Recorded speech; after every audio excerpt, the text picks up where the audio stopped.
Welcome once again to little Lokanath life coach with love. അപ്പോൾ Hindu culture അല്ലെങ്കിൽ ഹിന്ദുയിസത്തിൽ 33 ദൈവങ്ങളുണ്ടെന്നാണ് concept. അത് പലരും സർക്കാസ്റ്റിക് ആയിട്ട് കാണുന്നതാണ്. അപ്പോൾ എന്താണ് ഈ 33 അർത്ഥം എന്ന് ഞാൻ ചിന്തിച്ച് നോക്കിയപ്പോൾ എനിക്ക് കിട്ടിയത്, everything A Hindu is considered as God. Every non living or living creature എല്ലാം നമ്മുടെ ഭൂമിക്ക് ആവശ്യമാണ്, നമ്മുടെ നിലനിൽപ്പിന് ആവശ്യമാണ്. അപ്പോൾ അവൻ കല്ലിനെയും മണ്ണിനെയും മരത്തിനെയും എല്ലാവരെയും പൂജിക്കുന്നു, മനുഷ്യനെയും പൂജിക്കുന്നു. അപ്പോൾ എവിടെ റെസ്പെക്റ്റ് ഉണ്ടോ അവിടെ നമ്മൾ അതിനെ ഹനിക്കാൻ നോക്കില്ല, നമ്മൾ അതിനെ വേദനിപ്പിക്കാൻ നോക്കില്ല. So that it has been there for hundreds of years as culture here in our India.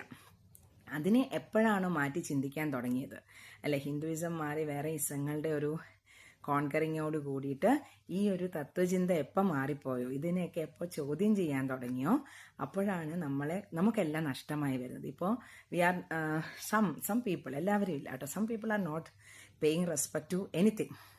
ഇപ്പോഴും തമിഴ്നാട്ടിലൊക്കെ പോയി കഴിഞ്ഞാൽ നമുക്ക് കാണാൻ കഴിയും, ഓരോ മരത്തിൻ്റെ അടിയിലും ഓരോ പ്രതിഷ്ഠകളാണ്. That means men fear touching that tree. അതുകൊണ്ട് തന്നെ എന്താണ്, അവർക്കിപ്പോഴും കുറേയൊക്കെ പരിസ്ഥിതിയെ സ്നേഹിക്കാൻ കഴിയും. Because they are not so much as blessed as we are, അല്ലേ. നമ്മുടെ കേരളത്തിലെ പോലെ അത്ര സൗഭാഗ്യം നിറഞ്ഞവരല്ല തമിഴ്നാട്ടുകാർ. Yet they are preserving, they are conserving. നമ്മൾ പേപ്പറിലും മീഡിയയിലും ഒക്കെ വായിക്കുന്നതാണ്, അവിടുത്തെ ചില ലേഡീസൊക്കെ they are always engaged in planting trees, planting saplings, so that they are conserving nature. അപ്പോൾ നമുക്കെല്ലാം വെട്ടി നിരത്താനുള്ള താല്പര്യവും അവർക്കെല്ലാം വെച്ച് പിടിപ്പിക്കാനുള്ള താല്പര്യവും. അപ്പോൾ ചിന്തിച്ച് നോക്കുക, 33 എന്ന് പറയുന്നത് സകലതുമാണ്.